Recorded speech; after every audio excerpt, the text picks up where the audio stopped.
एक अमीर सेठ एक बड़े घर में रहता था। एक दिन एक आदमी उसके पास नौकरी की तलाश में आया। सेठ के घर के सेन के दरख्त पर एक चिड़ा और चिड़ी अपने घोंसले के पास बैठकर लड़ाई कर रहे होते थे। सेठ ने इनकी आवाज़ें सुनी तो हैरान रह गया और कहा पास बैठे आदमी से कि जाओ जाकर चिड़ी और चिड़े को पकड़ कर लाओ।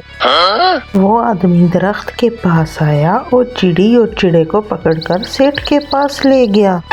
सेठ ने पूछा, क्या बात है, तुम दोनों क्यों लड़ रहे थे आपस में?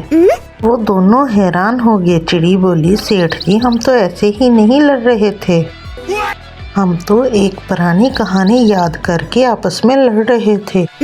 सेठ ने उनसे पूछा, कैसी कहानी, कौन सी कहानी, मुझे भी तो सुनाओ। वो दोनों बहुत ही ज्यादा परेशान हो जाते हैं। तब चिड़िया सेठ को अपनी कहानी सुनाने शुरू कर देती है। सेठ साहब, हम पहले एक बड़े बादशाह के महल में रहते थे। वहाँ हमने एक बहुत अजीब वाकया देखा था। चिड़ी की सुनाई हुई कहानी। बहुत साल पहले एक बादशाह था। वो अपने लिए एक बहुत बड़ा और खूबसूरत महल बना रहा था, लेकिन अजीब बात ये थी कि जब भी महल की आखिरी ईंट लगाई जाती पूरा महल गिर जाता था। ये देखकर बादशाह बहुत परेशान हो गया। एक दिन वहाँ से एक मुसाफिर गुजरा। बादशाह ने उसे अपनी परेशानी बताई। मुसाफिर ने कहा, इस मसले का एक ही हल है, अगर तुम अपने खानदान के किसी फर्द को महल की बुनियाद में दफन कर दो तो महल कभी नहीं गिरेगा।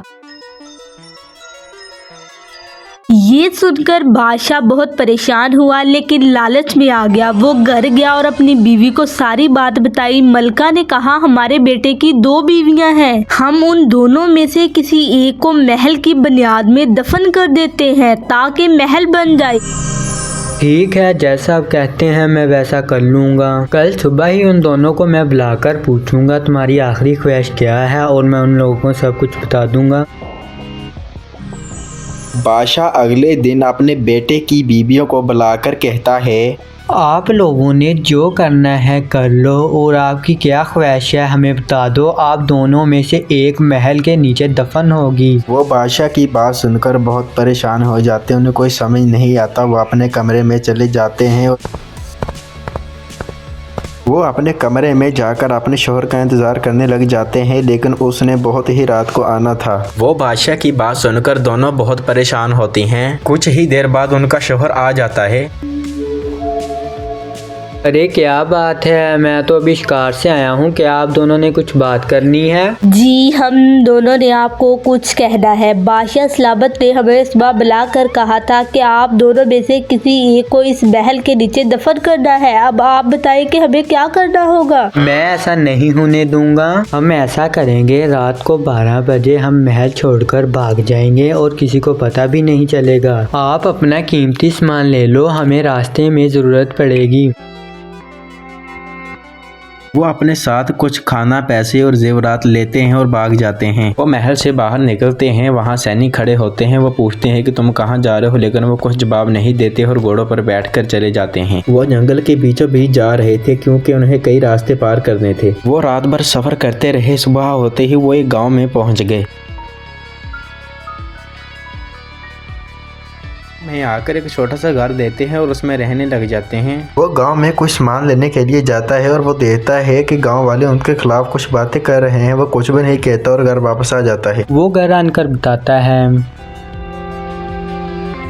उनके कुछ दिन तो अच्छे गुजरते हैं, लेकिन कुछ दिनों बाद उनके घर में कुछ न खाने के लिए होता है न पीने के लिए। अरे जो हम घर से सामान लेके हैं वो खत्म हो चुका है, तुम कहीं जाके काम ढूंढो। वो ऐसे ही बातें कर रही होती है, लेकिन उनको कुछ भी समझ नहीं आता अब क्या होगा हमारे साथ। हम तो गांव में कुछ दिन हो गए हैं, नए आए हैं, हमें कौन काम देगा, हमें तो कोई जानता भी नहीं है। वो घर के बाहर आकर सोचने लग जाता है, मैं तो राजा का बेटा हूँ, मुझे कोई काम भी नहीं आता, मैं क्या करूं, मुझे ऐसा ही करना होगा। मैं आज रात को ही भाग जाऊंगा, किसी को पता भी नहीं चलेगा। वो ऐसा ही करता है जैसा उसने सोचा होता है। वो रात होते ही वहां से भाग जाता है। वो अपनी दोनों बीवियों को छोड़कर गांव से भाग जाता है और एक सुनसान जगह पर चला जाता है।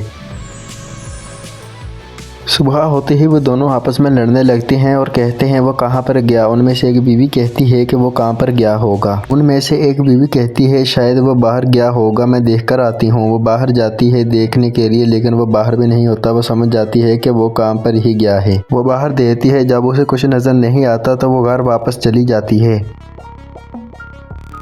वो घर आकर बैठ जाती है और उनमें से एक बीवी पूछती है कि वो बाहर है क्या, तो दूसरी बीवी कहती है नहीं वो बाहर नहीं है, मुझे लगता है कि वो वाकई काम पर गया है। वो बहुत ही इंतजार करती हैं, लेकिन कुछ देर बाद अंधेरा हो जाता है। उनमें से एक बीवी बाहर जाकर देख आती है, लेकिन वहाँ पर कोई भी नहीं होता। अंधेरा बहुत हो चुका होता है, लेकिन वो वापस आ जाती है।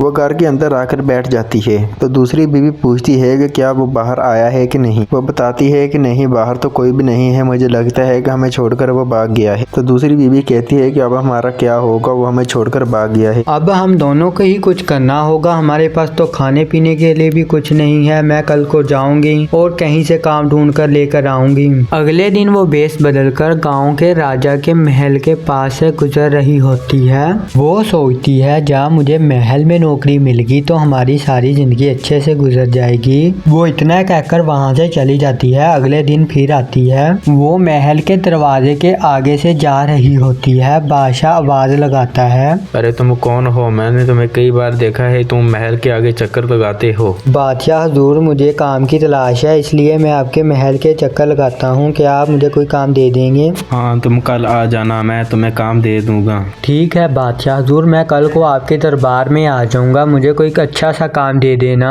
बादशाह उस लड़के से बात कर रहा होता है। बादशाह को नहीं पता ये इन गाँव में नए आए हैं और बादशाह को ये भी नहीं पता था ये एक लड़की है, ये भेष बदल कर मेरे पास आई है काम की तलाश में। अगली सुबह होते ही वो महल के तरफ आ जाता है काम के लिए। बादशाह अपने दरबार में बैठा होता है। कुछ ही देर बाद वो लड़का आ जाता है काम के लिए। अरे तुम कौन सा काम करोगे, हमें बता दो। बादशाह हुजूर, आप जैसा काम देंगे मैं वैसा ही काम कर लूँगा। अच्छा, फिर तुमने है ना मेरी पहरादारी करनी है, वो भी तुमने रात के वक्त करनी है ड्यूटी। वो रात होते ही अपने काम पर लग जाता है। वो बादशाह के कमरे के सामने बैठ जाता है। उसे कुछ आवाज नहीं देती है तो वो इधर उधर घूम कर देखता है तो कुछ भी नजर नहीं आता। वो बादशाह को देखने के लिए चला जाता है। वो वहाँ बैठकर देखता है कि एक बहुत बड़ा सांप बादशाह की जूती की तरफ जा रहा है। वो सांप को भी कुछ भी नहीं कहता और बादशाह को भी नहीं उठाता। अगली सुबह होते ही वो कहता है, बादशाह हुजूर, आप ये चप्पल मत पहनना, इसके अंदर सांप है। अरे फिर तुमने उस सांप को क्यों नहीं मारा, तुमने ऐसे ही क्यों जाने दिया? बादशाह हुजूर, मैंने सांप को इसलिए नहीं मारा, आपकी नींद खराब हो जाती, आप उठ जाते हैं। वो बादशाह को इतना कहता है। बादशाह उसको बहुत ही अच्छा समझता है। कहता है, मांगो, आपने क्या मांगना है, मैं तुम्हें दूंगा नाम के तौर पर। बादशाह हुजूर, मुझे कुछ नहीं चाहिए। हुजूर उसको नाम देता है। वो नाम लेकर अपने घर की तरफ चल पड़ता है। वो बहुत ही खुश होता है। वो मन ही मन में कहता है, मैंने बहुत आज नाम कमा लिया है, मैं अपने घर लेकर जाता हूँ और हमारे कुछ दिन अच्छे से गुजर जाएंगे। वो घर आता है और आनकर अपना भेष बदलता है। अरे तुम इतना खजाना कहाँ से लेकर आई हो? कहीं तुमने चोरी तो नहीं किया? अरे मैंने तुम्हें बताया भी था, मैं भेष बदलकर राजा के यहाँ नौकरी करती हूँ, ये मुझे उसे इनाम के तौर पर दिया है। वो बहुत ही खुश होती है और कहती है, ठीक है आप नौकरी करें, वहाँ हमारा कुछ दिन ऐसे ही गुजारा हो जाएगा, फिर हम देखेंगे क्या करना है। अगले दिन फिर वो बादशाह की पहरादारी करती है। बादशाह तो सो रहा था, उसे महल से बहुत अजीब अजीब आवाजें आ रही थी। वो बहुत ही डर जाती है और बाहर जाकर देखने लग जाती है। वहाँ पर एक बहुत ही सुंदर लड़की खड़ी हुई थी। अरे क्या हुआ, आप यहाँ पर क्यों खड़ी हैं, आपको क्या चाहिए? वो बताती है, अरे मेरी एक मदद करो, मेरा बेटा ऊपर लमका हुआ है, उसे नीचे उतारना है, क्या आप मेरी मदद कर सकते हो? वो ऊपर देखकर कहता है, ठीक है मैं आपकी मदद कर देता हूँ। वो जैसे ही नीचे झुकता है वो उसके ऊपर चढ़कर बच्चे को खाने लग जाती है। नहीं पता था कि ये चुड़ैल है। वो जैसे ही ऊपर की तरफ देखता है वो डर जाता है। वो तलवार से ऊपर की तरफ हमला करता है, लेकिन चुड़ैल का आधा पैर कट जाता है और नीचे गिर जाता है। वह बच्चे को लेकर आसमान की तरफ उड़ जाती है। वो बहुत ही डर जाता है और महल में आ जाता है। जैसे ही सुबह होती है वो बादशाह को बताता है।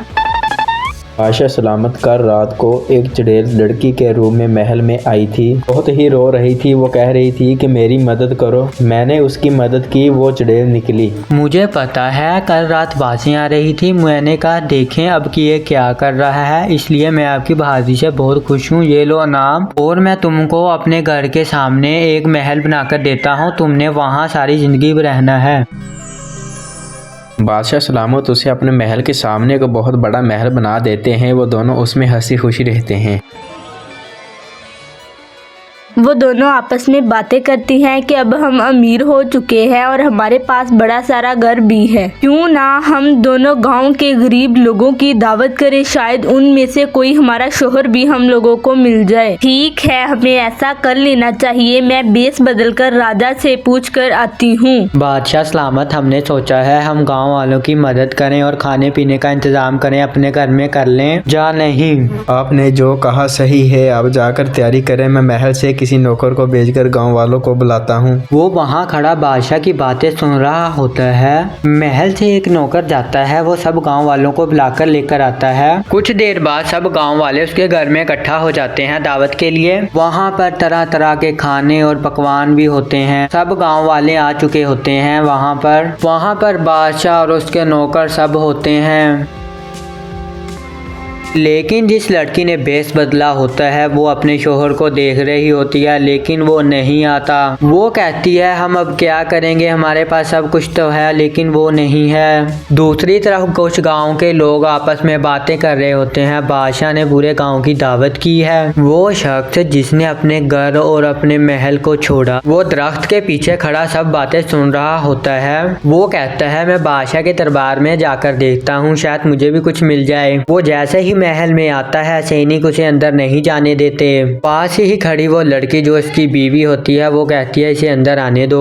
वो उसके पास आकर खड़ा हो जाता है और बहुत ही हैरान और परेशान होता है, डरा हुआ। अब उसकी बीवी कहती है चलो अंदर आओ, फिर मैं आपको सब कुछ बताती हूँ। आप कहाँ थे? हमने आपको बहुत ढूंढा, आप मिल ही नहीं रहे थे। आप तो हमें छोड़कर चले गए थे। अब तो हमारे पास सब कुछ है, महल है, आलीशान वाला घर। मैं बेस बदलकर राजा के यहाँ काम करती थी। बहुत ज्यादा मैंने उसकी खिदमत की, इसके बदले उसने मुझे महल दिया तोहफे में। अब हम सब राजा के पास जाएंगे और जाकर उसे हकीकत बताएंगे। तब देखते हैं राजा हमारे साथ कैसा सलूक करता है। तब वो जाकर राजे को सारी हकीकत बता देते हैं। राजा साहब कहते हैं तुम जब तक चाहो महल में रह सकते हो। तुमने बहुत ही ईमानदारी का काम किया है, हकीकत बताकर, सच बताकर। वो राजा को बताते है कि उनका बाप भी एक राजा था। लड़ाई झगड़ों की वजह से उन्होंने महल छोड़ना पड़ा। राजा अपने सिपाही को हुक्म देता है कि इसका बाप जो राजा था पास के गांव का, उसे बुला कर लाओ।